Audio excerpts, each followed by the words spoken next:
Most people recite "The Lord is my shepherd" as a comforting prayer, a way of asking for help, protection, or blessing. But what if this line was never meant to be a plea at all?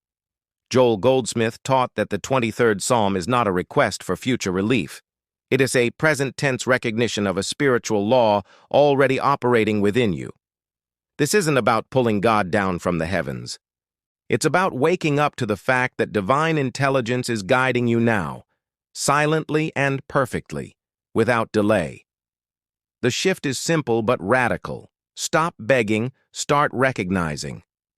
When you declare, "The Lord is my shepherd," you are not trying to convince a distant God to notice you. You are acknowledging that your life unfolds within a field of divine order.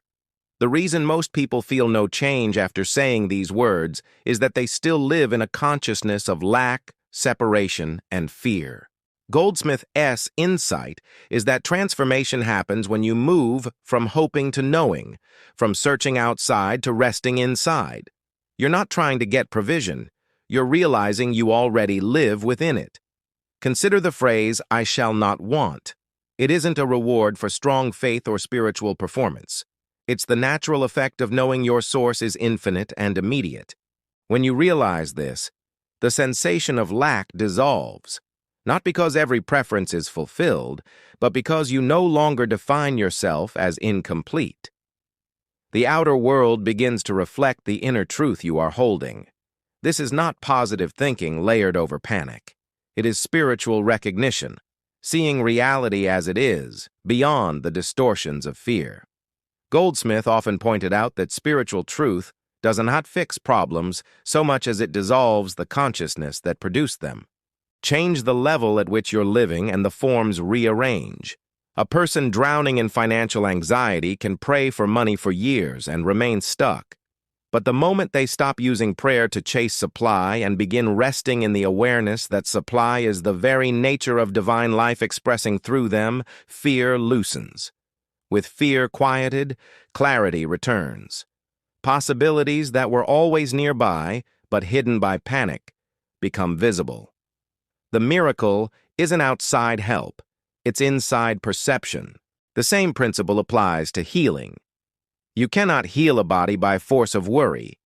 What you can do is awaken to the wholeness already present in spiritual reality. When you stop clutching the problem and begin resting in peace, the atmosphere around you changes.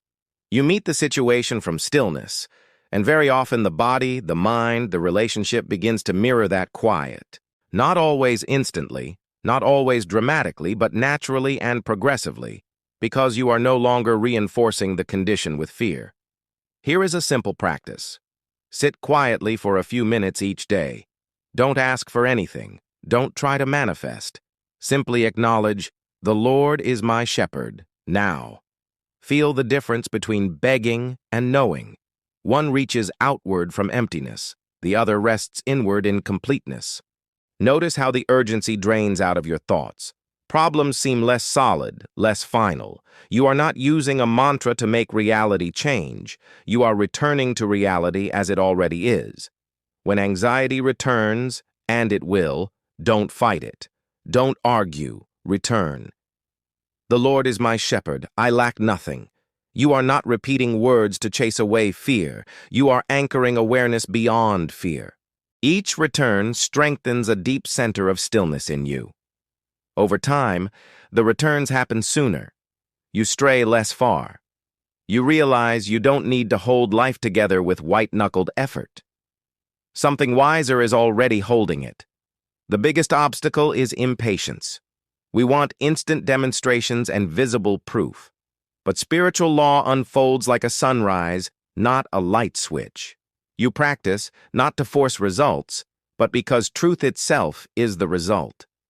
When you stop measuring progress by outer changes and start noticing inner stability, clearer thinking, quieter reactions, surprising peace, you'll know the shift is underway. Outer demonstrations often follow when the inner demand softens. Setbacks will come. Sometimes, as your consciousness rises, everything unlike your new level of awareness surfaces to be released. Don't mistake this for failure. When circumstances intensify, hold steady. Keep returning. Even now, the Lord is my shepherd. This is the spiritual muscle being built, choosing reality over appearance. Many people quit at the edge of breakthrough. Stay with it. The turbulence is often old fear leaving. How do you live this in the real world? Work, money, relationships, health. Bring awareness into action. Before a decision, pause. Divine intelligence is the guide here. Then act with clarity. You're not waiting for a voice from the clouds. You're letting inner quiet inform outer choices. Let's say you manage a team, and tough decisions must be made. Spiritual consciousness doesn't make you passive or naive. It makes you clear.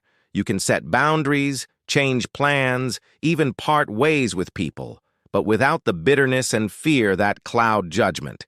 You move from reactivity to right action, or consider parenting in a crisis. Love doesn't mean frantic control. Love means conscious action from wisdom, not fear. You can hold the truth of your child's wholeness while setting firm boundaries. You can refuse to enable harm while remaining a steady, compassionate presence. This is not denial.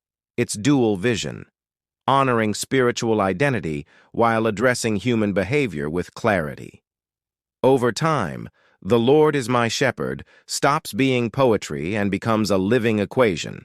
Divine presence plus conscious recognition equals harmony revealed. You stop treating people, money, and status as your source.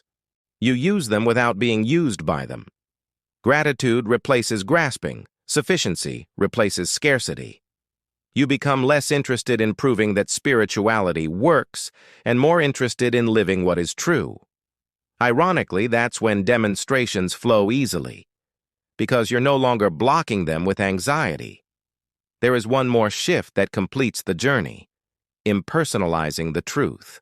"The Lord is my shepherd" is not about spiritual favoritism. It's universal law available to anyone at any moment who recognizes it. You are not special for knowing this. You are simply awake. That humility keeps your heart open and your practice clean. You don't need to convert anyone.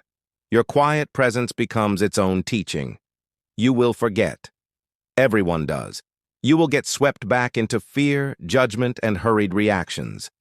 That is not failure, that is humanity. The practice is to notice sooner and return sooner. Think of consciousness as home base. Throughout the day you wander, the instant you remember, you come home. "The Lord is my shepherd." Back to center, back to peace.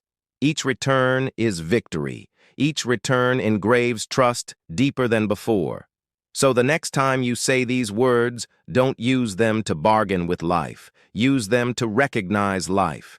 You are not waiting for provision. You are living in it. You are not asking for guidance. You are guided. You are not trying to become spiritual. You already are, and you are remembering. The moment you truly realize this, everything changes. Not the world itself, but your experience of the world. And that changes everything.